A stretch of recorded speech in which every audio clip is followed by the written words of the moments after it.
Alright, YouTube, what Clinton said about the basket of deplorables is being joked about jovially by some of her core fans, by which I mean the 10 or 20 people that actually like her as a candidate and don't just hate Trump worse, as well as CTR shills. Most of them are CTR. It's fairly easy. You can tell who's who if you've got any experience online at all. Just like you know who's Russian shitposter, just like you know where the government accounts are, who's JIDF, whatever. It doesn't really matter. It's fairly easy to tell.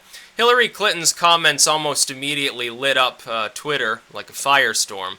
That was expected. It was obvious that it was going to be not well received by a large chunk of the population. Independent voters, I have a feeling, are going to hate this. They don't like this kind of campaigning. Hillary Clinton attacked voters rather than attacking her opponent, which was a very, very bad idea. Mitt Romney did this. He tried to keep it secret. It wasn't even in the public eye. He was with a bunch of donors. Somebody snuck in a camera, and it basically destroyed his campaign.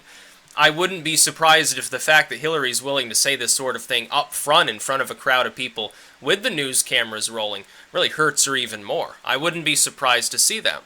But what Trump has done is like the most ultimate death punch towards Clinton that he could have possibly delivered. And he didn't just deliver one, he delivered two in succession here on Twitter. Now, preface, I don't use Twitter. I don't have a Twitter. I never will have a Twitter. I don't like Twitter. Twitter censors things. Twitter manipulates algorithms. It's too much like the Sweden of the internet for me. Oh, let's all just play nice. Don't say anything that could possibly be offensive. Handle everything with kid gloves.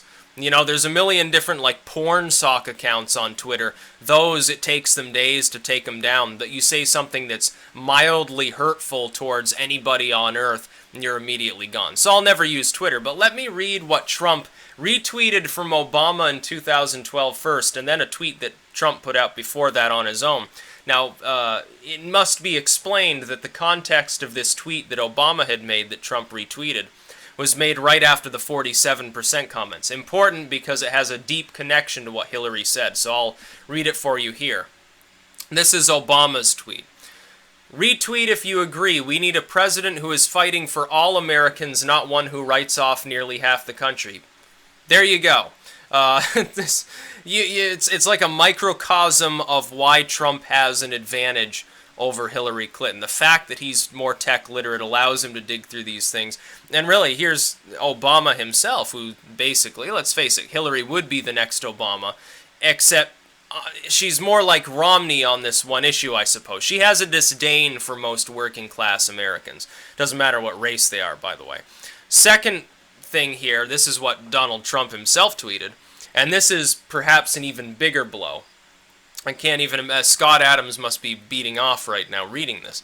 While Hillary said horrible things about my supporters, and while many of her supporters will never vote for me, I still respect them all. Talk about taking the moral high ground. Yeah, so essentially the difference is this. Hillary Clinton wants to be the president of 51% of the population, a slim majority that happens to vote for her. Trump is telling people, oh, I want to be the president of all Americans. Now, you can debate all day over whether that's heartfelt or not. It doesn't really matter, though. Is the way it's going to be perceived is, oh, Trump cares about even those, he respects the wishes of those even who do not support him, as opposed to Hillary Clinton, who essentially just makes, in her own words, gross generalizations about all of Trump's supporters. A significant proportion of the population, some 30 million people, that Hillary Clinton is tarring and feathering and saying that those tens of millions of people are all Nazis, they hate Muslims, they hate women, they hate gays, they hate blacks, they hate Hispanics, they hate any form of immigration. They just hate. Essentially, thus, 20-25% of our entire country is like desperately bigoted Nazis or something. That's literally what Hillary Clinton is saying. It's her own words. It's not an extrapolation loosely based on what she said. She lists all of these different categories herself. Well, how many people is 50% of Trump's supporters? Probably, 30, maybe 40 million people. It's a lot of Nazis. Again, you'd think Hitler won the war. I will point something else out, and this is why I think Clinton might already be doomed. You may not even need the debates. If Trump, totally fumbles at the debates, then you could see Clinton rise back up. I don't see that happening, though, honestly.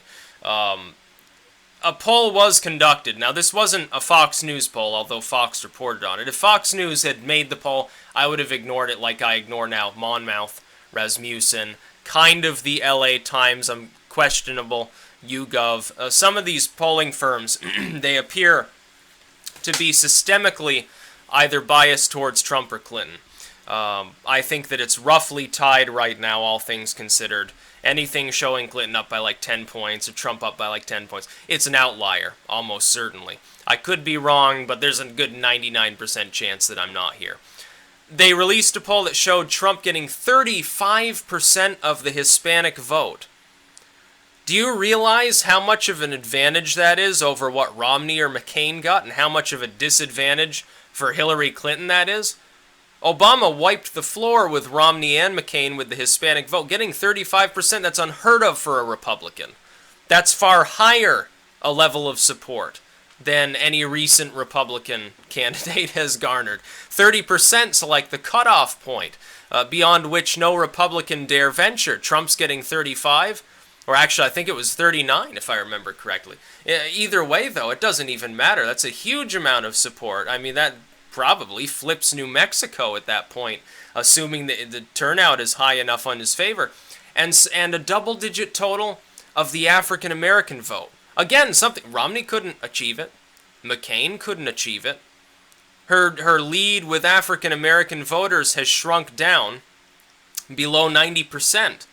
Now, that may still seem like a real lopsided total, but it's a lot less lopsided than usually happens. You have Obama pulling in like 95%, you have Hillary under 90. That's a significant loss of support among this voting group. Now, it would be wrong to state that all of those black or Hispanic voters are intrinsically going to vote for Trump. Some of them will end up not voting, some of them might vote for third party, some might switch their minds between now and November. But that number is a hell of a lot better than what Romney or McCain got. If you, for 1 second, think that Trump now, at this point, has a disadvantage with minority voters, you are completely and utterly wrong. He has an advantage with them over other Republicans. I mean, he's still going to lose with black voters. He's not going to get, 51, 60, 70% of the black vote. Unless Clinton literally shits her pants on stage or something, which, again, could happen, but 90% chance that it doesn't, let's just say. But getting that kind of number, or even approaching it, my God, Donald Trump is doing a lot better than McCain, who is sort of a bland candidate, kind of well-spoken at times, boring, old, much older than his opponent. Or Romney, they really screwed himself with the 47% comments. But this time, Trump is apparently doing fairly well with minority voters, even with women doing better than Romney at this point, I believe. And this is before we calculate the damage from several things. Clinton is less likely to prevail at the debates. Could happen, but I estimate that it's less likely. WikiLeaks will dump at least one more major trove regarding the election. Clinton just made a comment that disenfranchises 20-25% of the entire American public, getting excoriated even by segments of the media that largely have protected her, has taken the internet by storm.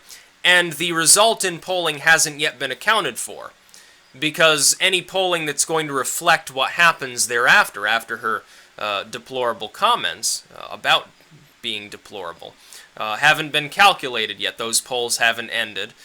It will take about a week to realize what the end result is. I would not be surprised if after another week or so, when these polls end, and new rounds of polling begin and start filtering through, I wouldn't be surprised to see Trump in the lead in most of these polls.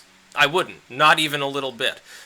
Clinton may have just destroyed her own campaign before the debates even began, because it's going to be damn hard for her, unless she does really well against an opponent who repeatedly destroyed his opponents in every debate that he was in, as opposed to Clinton, who never really had to debate because 3 of her opponents were gone very quickly. One of her opponents refused to even really debate her and just softballed her as much as the moderators did. Do you honestly think that Trump's at a disadvantage there either? When they put out a poll saying, oh, well, slim majority of Americans expect Hillary to win the debate, the news couldn't be worse. I'm telling you right now, there's a very low chance that that will actually happen.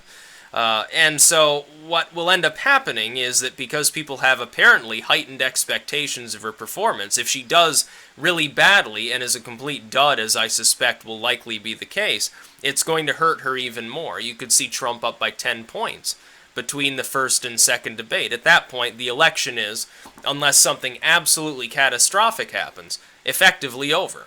He's won. We will probably know, therefore, if these comments have a significant effect, and after WikiLeaks dumps their final trove, and after the first debate, we will know how basically the election is going to go, barring some major miraculous event for whoever's losing, some absolute catastrophe, some total gaffe for whoever's ahead, or something of that nature. I expect it to be Trump. I expect him to be the next president of the United States. And then, honestly, Hillary Clinton should, if she's smart, not only not be attacking simple voters, civilians, because it turns off the independents. She should be trying to get some of those Trump voters back aboard. She said herself, oh, but the other half are people who feel like the government's ignoring them, they've been left behind, no one cares about them. Well, why aren't you targeting these people? You're stressing that you hate Trump supporters, that you want more of the same. You're in the pocket of corporations and big banks. You're in favor of every war that you've ever beholden until it became politically expedient not to be. You stood in the way of basically every social reform. You defend your rapist husband while calling others sexist or misogynistic or something of that nature. My goodness. Could there be a dumber way for Hillary Clinton to possibly campaign than to basically chop off her own nose to spite her face in order to attack, literally, 20 to 25% of the U.S. population? It doesn't make any sense. I'm trying to rack my mind thinking about why she thought it was a good idea to say this. And I'm drawing a blank. Maybe she misspoke. Maybe some troll, some mole within her campaign fed her that line on the teleprompter just to get her to screw herself. Whatever the case may be, though, she made a big mistake when she made that comment. When the mainstream media, when ABC and NBC and CNN, the groups that typically are more Hillary friendly, not universally, they'll criticize her occasionally, but they criticize Trump 10 times for every time they criticize Clinton, let's face it, and more or less ignore it when Clinton does something wrong and try to cover for her. When they have a problem with something that she said, what she said was a big problem.